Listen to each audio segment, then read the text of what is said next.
This is Cooking with Dave and Audie. I'm Dave. I'm Audie. And today we're talking about salt.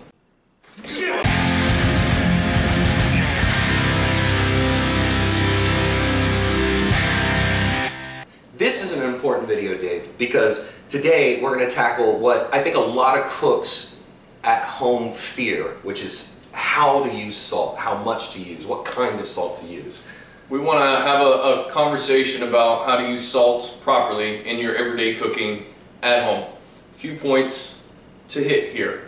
Salt is a big world. A lot of people are confused about what kind of salts to use, when to use them, how much to use. Absolutely. And it can get confusing, and it is a cooking skill that does take practice to learn how to, get good at hitting your seasoning levels, right? Yeah, absolutely. Let's talk about what is salt. So, a brief little chemistry lesson, Absolutely. Audie. If we all remember our table of elements, right? The periodic table.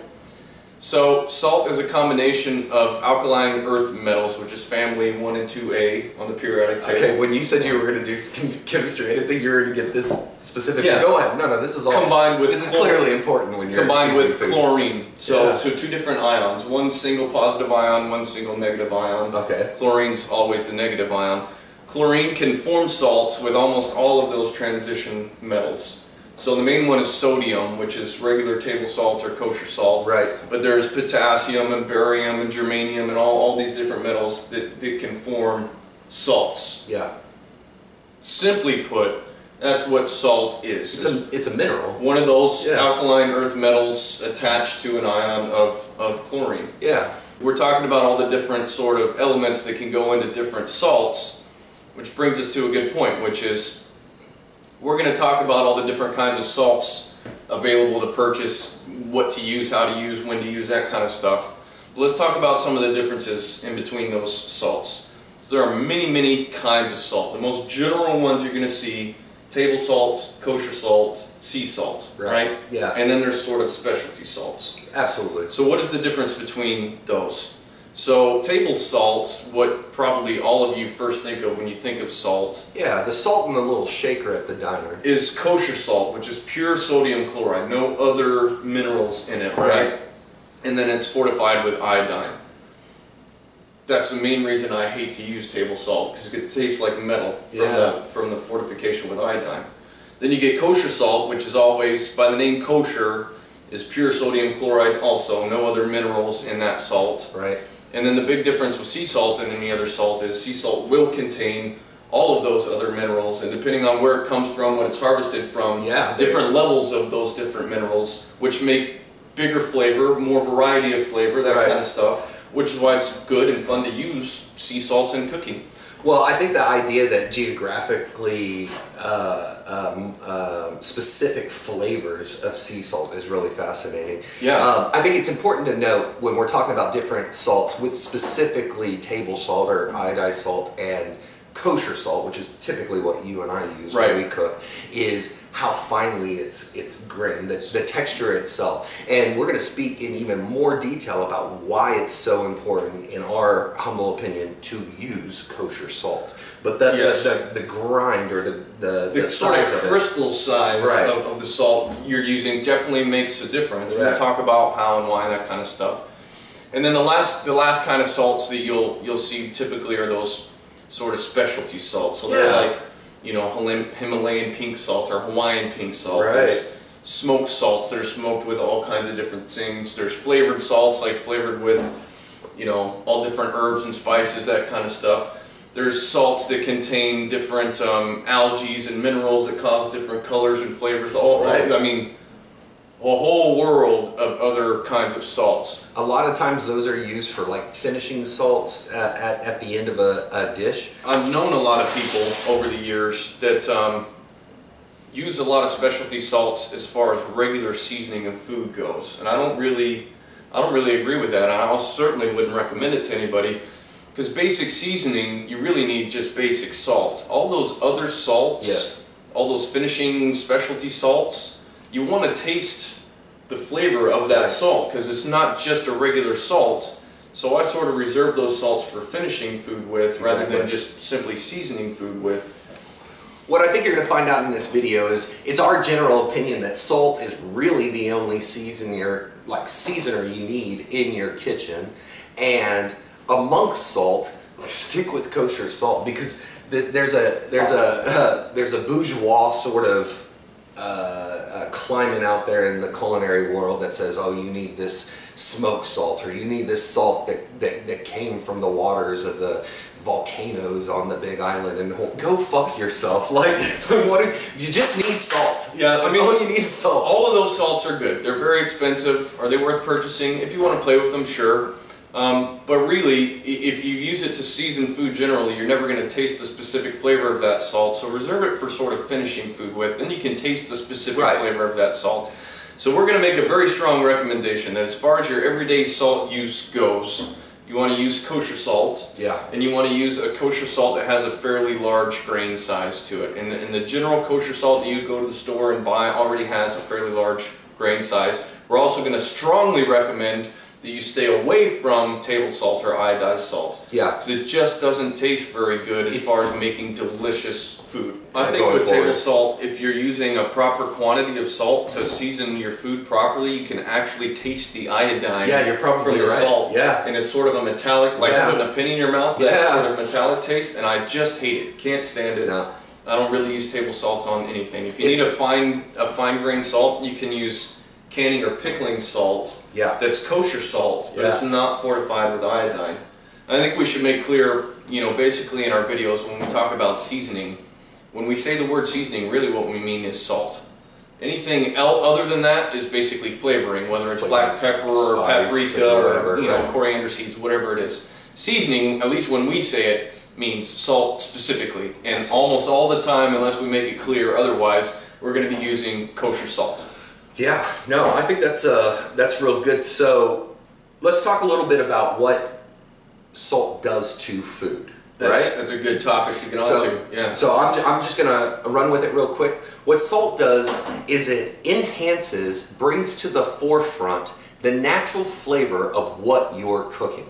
It reinforces the natural flavor of whatever you're putting the salt on. It's amazing sometimes, I'm sure you've done it too, where you're just like, oh God, I put so much onions in this broth, but I don't taste onion at all. You add a little bit of salt and it just brings out that flavor. It makes your tongue more able to taste flavor.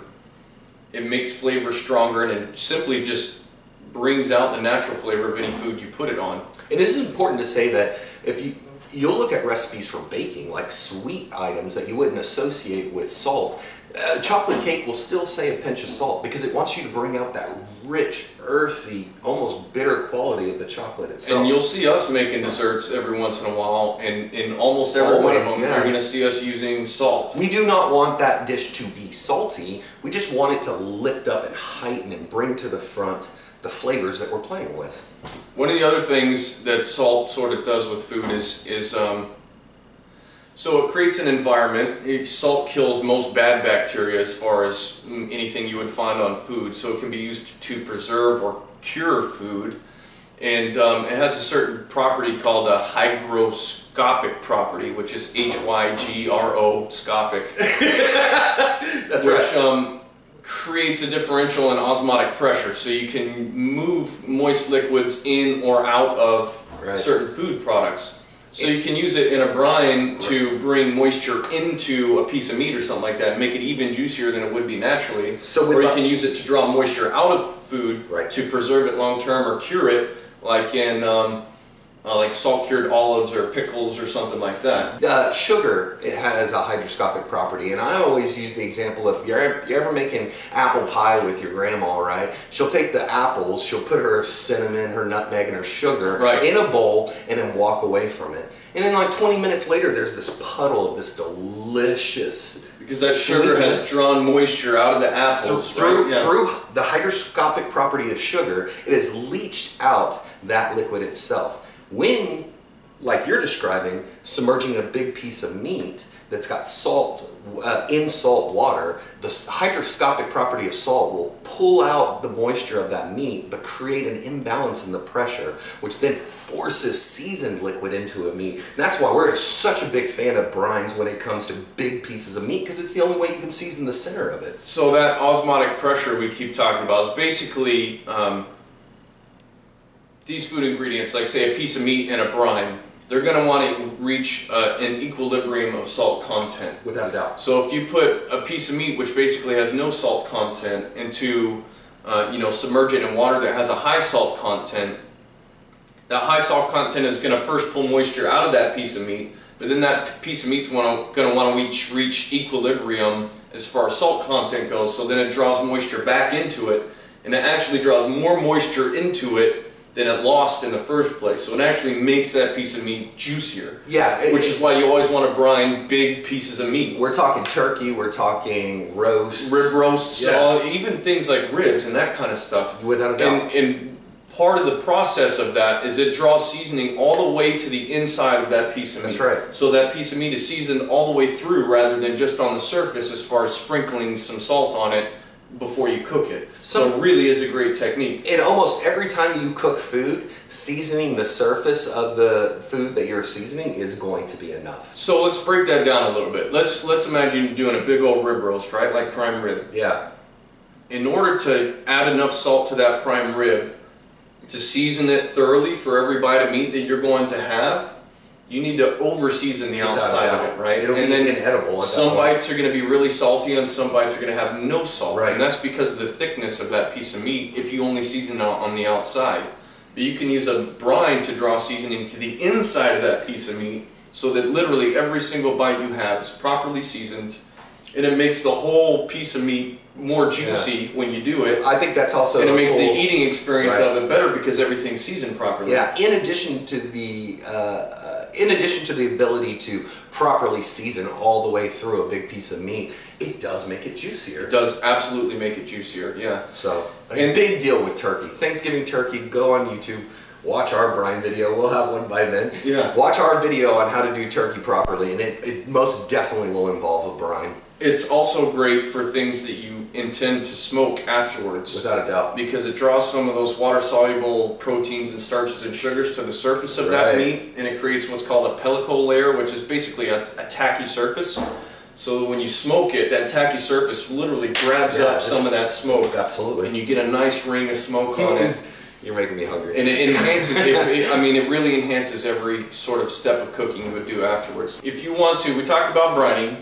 You can take that sort of technique even further and actually cure something. So classic things that people know that would be salt cured, things like American bacon, Canadian bacon, things like ham. What else is salt cured that people would be familiar with? Well, I guess it's done in a brine, but like pastrami and corned beef. Pastrami, corned beef, yeah. These are actually cured things, so they're not just brined to roast. Right. They're actually cured with salt, actually preserved foods. And it's cool because David and I have done things like cured egg yolk that we then were able to shave over like a salad or something like that. I mean, it's really wild what you can do with it. But the point of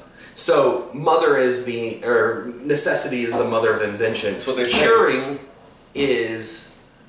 was invented maybe by accident, but it was continued and used for thousands of years because of its ability to preserve. So that we can feed people without getting them sick. To make the shelf life of some piece of food much longer than it would be naturally. And the way it does that is basically creating an environment that's not suitable for most bacteria to start breaking down that food, especially the more dangerous bacteria that cause food poisoning, that kind of stuff. That's when you saw us do our fermented hot sauces, our fermented cabbage to make sauerkraut. We added a generous amount of salt to each of those things.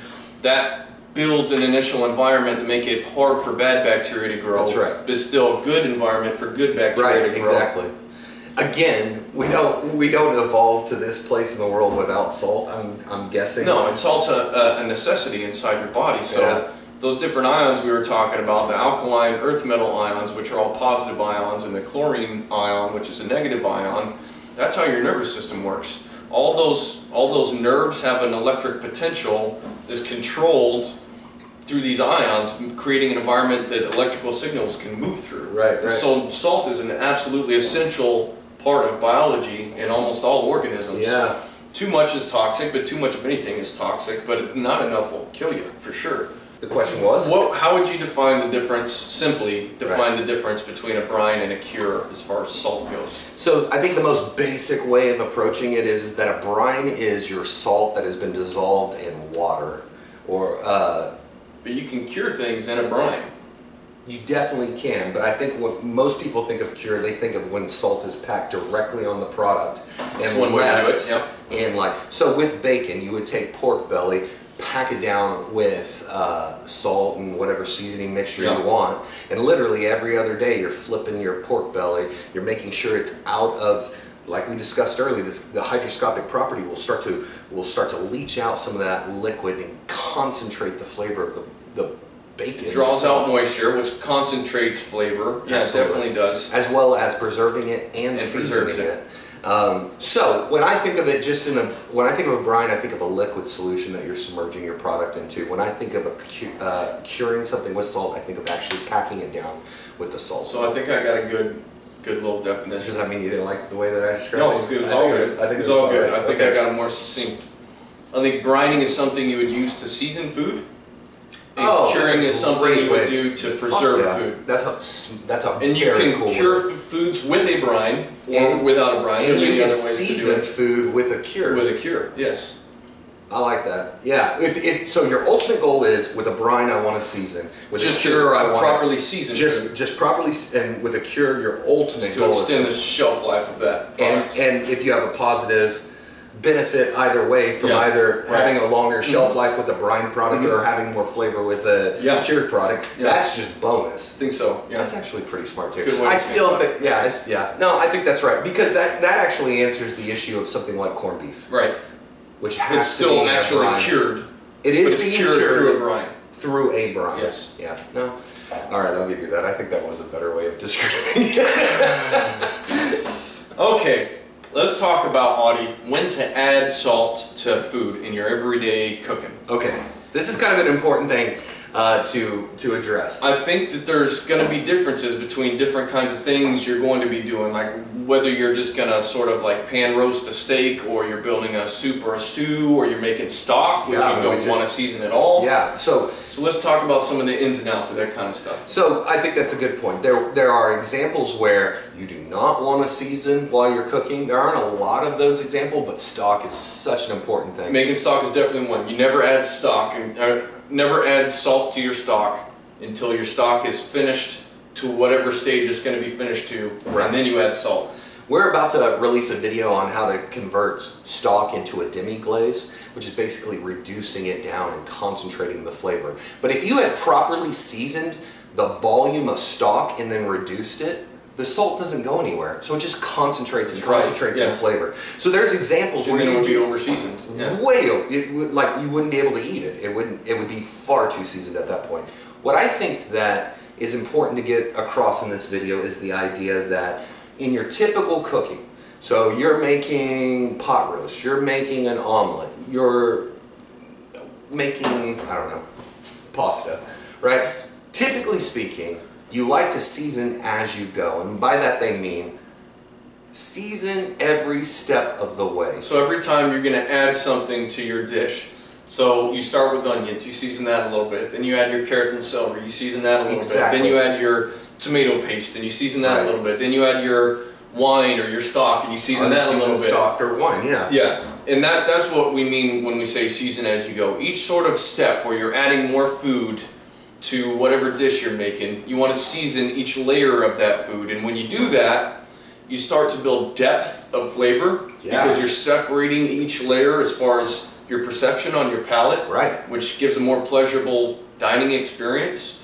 Plus, you're building those layers each step of the way. You're building those layers, stack them on top of each other, which gives a greater variety of flavor experience, more depth, more volume, more sort of backup notes to the orchestra, you know what I mean? Well, I think you hit it on the head. The idea that it compounds on itself. Yeah, it stacks up. You're creating a foundation and you're literally building a house on top of that foundation. On all steps you go, you're seasoning a little bit. Now, you're going to learn what a little bit is for your personal palate, but it's not 3 pinches every every layer. It's an appropriate amount of bit of salt just to keep it going as you're building through. An appropriate amount of salt for each thing that you're adding. Right. And the way you sort of measure that, the way we talk about measuring that is sort of seasoning by volume. So if you add a lot of something to whatever you're doing, to your pot or whatever, if you add a lot of stock, you add a lot of salt. If you add a lot of onions, you add a lot of salt. If you add a little bit of onions, you add a little bit of salt. If you add a little bit of stock, you add a little bit of salt. That's sort of that season by volume principle. Most of you probably seen our spaghetti video. Big old huge pot full of onions and carrots and celery and tomatoes. Right. Big old amount of salt we start with on that one. But something we do. There's a whole pot, like you're saying, as the volume. By the volume, whole pot of vegetables that we're about to cook down. You know. And so you need enough salt for all of that stuff. Yeah. Whereas you would add a little bit of something, like say when you made compound butter for the garlic bread, garlic cheesy bread, wasn't a lot of salt in there. There was bacon on it, which has quite a bit of salt. Had goat cheese in it, which had quite a bit of salt. And you didn't add a lot of seasoning, and you sort of balanced out the salt level. Now, what I will tell you, and I hope if there's anything you take from this video, I'd love it to be this. You can always add more salt. You cannot take the salt out. It is better to under-season than over-season. Now, the goal being that through cooking and becoming more and more confident of what a pinch of salt will do to food, that you'll get closer and closer to hitting that optimal level of salt. But it's always best at the beginning to under season, because you can always add a little bit more. And that's what cooking is, right? So when we're cooking, you'll see in every video, all right, well, let's taste it. Yeah, that tastes really good. It needs salt. Yeah. And then we go back and, okay, see, there we are. Now we're seasoned properly. We can move on to the next step now.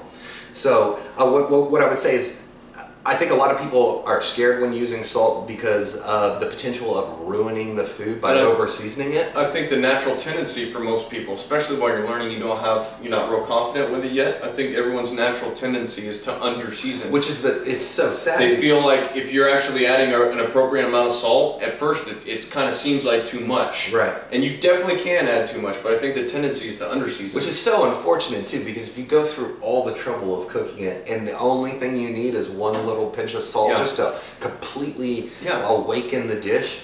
Now, unfortunately, in a video like this, we're not going to be able to physically teach you this is how much salt to put for this specific dish. It's going to require you to do a lot of cooking at home and just just monitor yourself. It is a practical skill, as in all skills in cooking, and what we try to do as a channel, presenting things to our audience is it's much less about recipes and ingredients and that kind of stuff. It's more about technique. We want to teach and show the fundamental techniques of cooking. Right. So whether we're doing a full dish or we're just doing a little bit on the side, stuff like that, we're trying to show you a technique that we think is worth learning. In any practical skill in the world, whether it's cooking or welding or building tables or anything, right? It takes practice. Yeah. The first time you do it's not going to be great. The second time you do it should be a little bit better, and then the next time a little bit better, so on and so forth. Yeah. Eventually you get a feel for it. You basically do it without even thinking about it. You could hit those levels with your eyes closed. And it takes practice. And as far as practicing using salt, it also takes developing your palate. You need to be able to taste when something is under-seasoned. You need to be able to taste when something is over-seasoned. Right. So what is an appropriate amount of salt in food? So what we've come to believe, if you're doing it purely based on a scientific approach to it, is 1 to 2% by weight of the product that you're cooking will get you in the ballpark, right? A real good sort of general level of seasoning. Some things need a little bit more salt. Without a doubt. Starches, potatoes, corn, that kind of stuff. Right. Like a little bit extra salt as compared to something like tomatoes or onions or carrots or celery, Oh, yeah. A perfect example is like cooking pasta or something. Right. When you're boiling your pasta, it's the only time you get to season the noodle itself. So you basically over-season it. You over-season the water that it's being cooked in so that you can properly season the pasta noodles themselves. We talked about it in our episode with spaghetti, which is the water needs to taste like the ocean. The ocean at that point.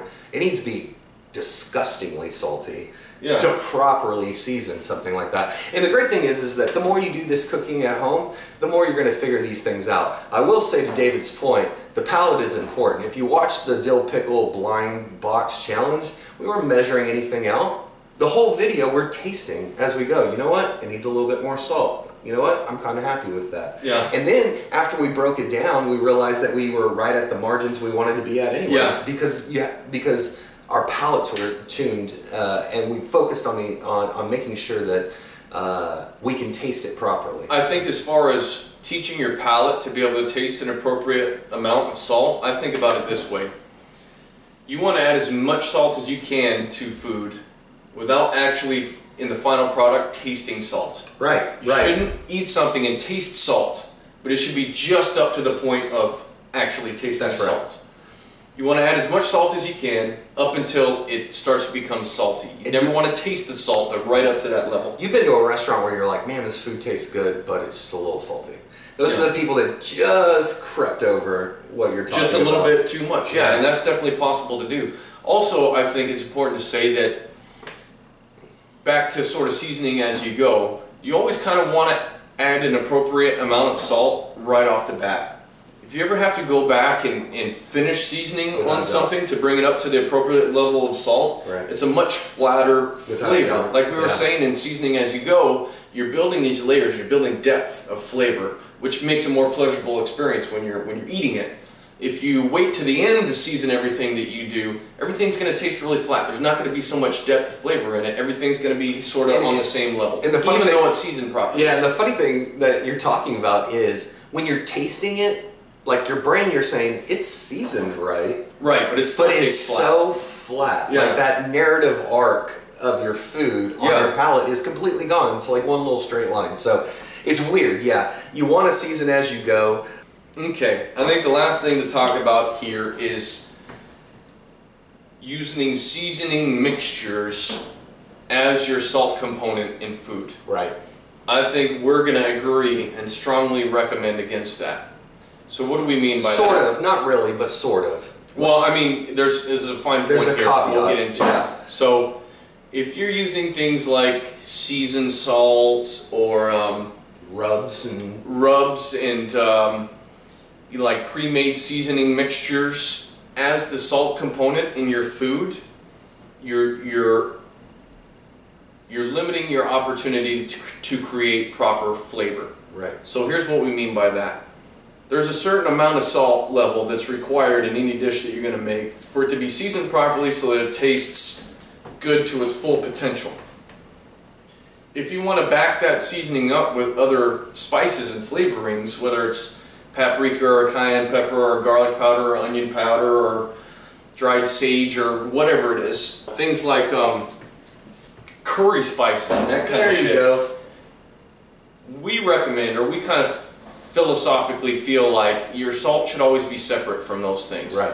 So whether it's a chili powder or a curry blend or some other, jerk rub or something like that. Making a blend for your barbecue because you're doing brisket this weekend something or something like that. We still hold the salt. You want to keep your salt separate from that because you might find yourself in a place as far as flavoring in your food goes where your salt level is good, but it needs more of that chili powder. Right. Or your salt level is good, but it needs more of that cumin or more of that coriander or whatever it is. The fact of the matter is if you choose to use seasoning blends, you need to almost certainly assume that there's salt in it. There's definitely going to be. And that means they are dictating the amount of salt you're going to be using. You are willfully giving up the authority to season your food properly. Right? Yeah. And so we're saying we love barbecue blends, right? Yeah, we make them all the time. Yeah. But we just simply keep the salt to the side because think about it in this regard, right?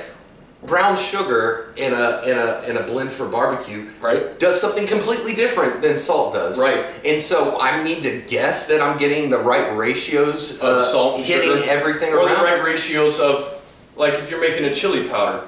Say you're making chili and you make your own chili powder, and you add your salt to it. You season with your chili powder, and then you get to a place in your food where we can't add more salt to this because the salt level's good, right? But it needs more chili component in it to hit that level that we're going for. That's right. Now I have the seasoning mixture that I basically can't use because I can't add more salt to this dish, but I need more of those chilies. Yeah, that's right. So keep your salt separate from those things. Build those spice blends yourself if you can, because then you can control the portions and quantities and all the mixes and the freshness and flavor of each of those spices. Plus, you'll find out that it's way cheaper to do it your definitely own. Is. Definitely lasts forever. I hope. I think we pretty thoroughly covered most of that stuff. I hope that gives everyone a good idea about how to use salt at home, what kinds of salts to use, how much salt to use. How to season things to build that depth of flavor, how to finish with salts. Well, let's talk about that a little bit. Okay. So let's talk about some specialty salts, how you would use some of them to finish different kinds of foods. So one thing that comes off the top of my head, something that I've seen done in the past that I like is putting something like a smoky chili and chocolate together and making maybe a ganache out of it, right?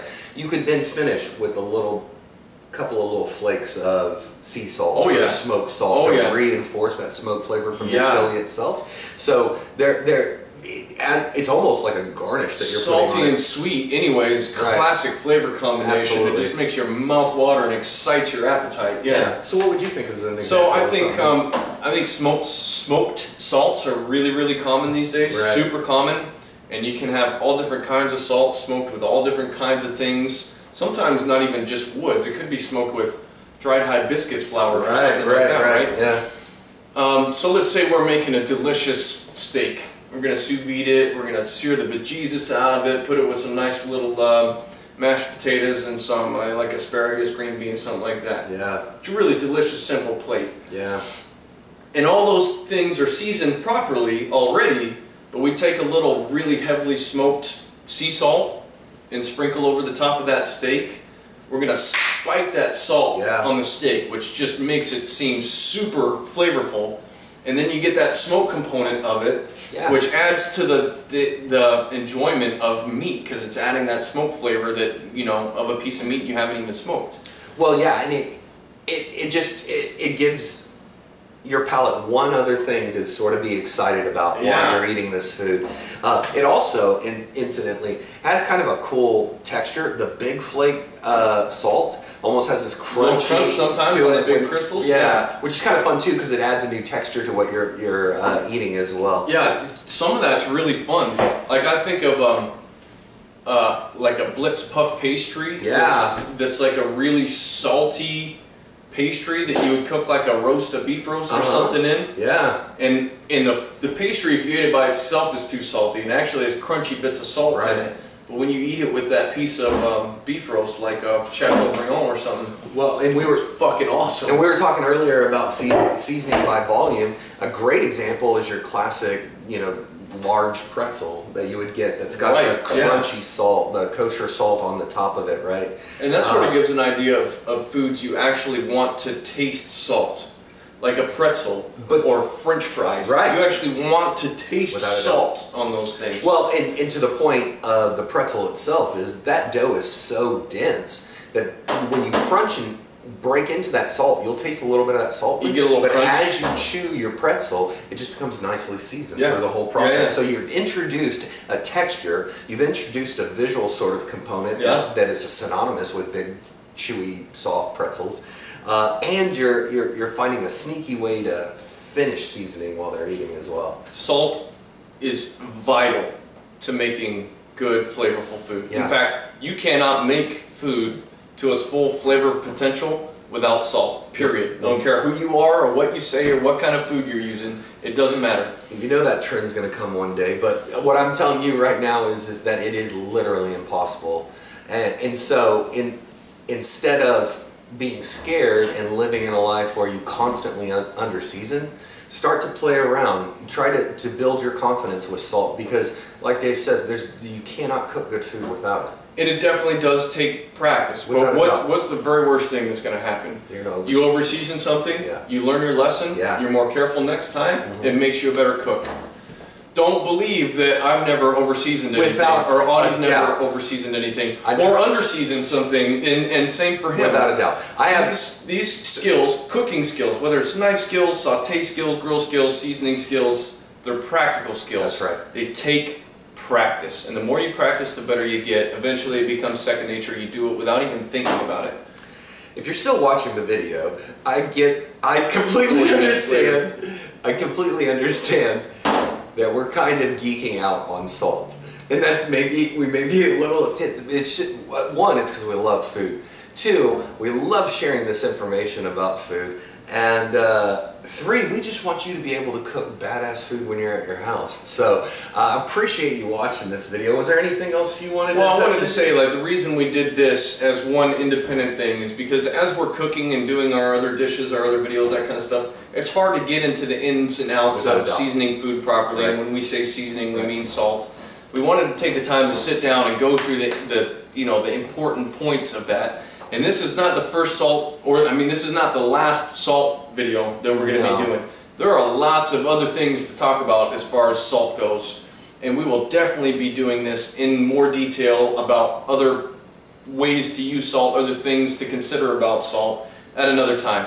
Today we wanted to focus on simply using salt in your everyday cooking, what to know about it, how to think about it, how to use it, how much to use, that kind of stuff. And I think we've made that pretty clear. I hope we've made that pretty Absolutely. clear. And listen, if you got any questions about dietary concerns or just a dish that you've worked on and you just, for whatever reason, cannot get the seasoning down right, hit us up in the comments section below. We'd love to have a conversation to you about that. We'll do our very best to either walk you through that process or maybe just do a video to try to help you out on that. In fact, I would say, if there's anything you want to see, whether it's about seasoning or any a certain dish, a certain protein, a certain piece of produce, something like that, yeah, we're here. Leave us a comment. We've been focusing on that more lately, doing things that people are asking for. It took us a while to get to the place where we thought we could do that well, and sometimes we were waiting on certain ingredients, that kind of stuff. Yeah, for sure. But if you leave us a comment, we will read it, and we will try and respond to it. And if it's an idea about a dish that we're able to do,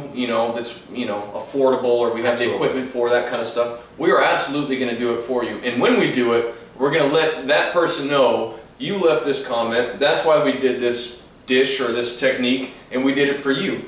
We love the feedback that we've been having from everybody. It makes us really excited about doing things in the future. Absolutely. It gives us things to look forward to. It gives us things to work on, always sort of developing our skills about making good videos and getting the information across that we're trying to. Because we're still, we're a few months into this whole process, so we're learning the proper ways of making these videos more entertaining for you, and being able to better articulate what we're trying to get over to you. Because the goal has always been from day one, we're demystifying cooking. You can do this at home. We're cooking with Dave and Audie. I'm Dave. I'm Audie. We appreciate you joining us. Thank you for watching our video. If you like our stuff, subscribe to our channel. Leave a like on your favorite video. Share it with your friends if you enjoyed it. Yeah. Leave us a comment. Tell us what you want to see, what you liked, what you didn't like. We love you. Have an awesome day.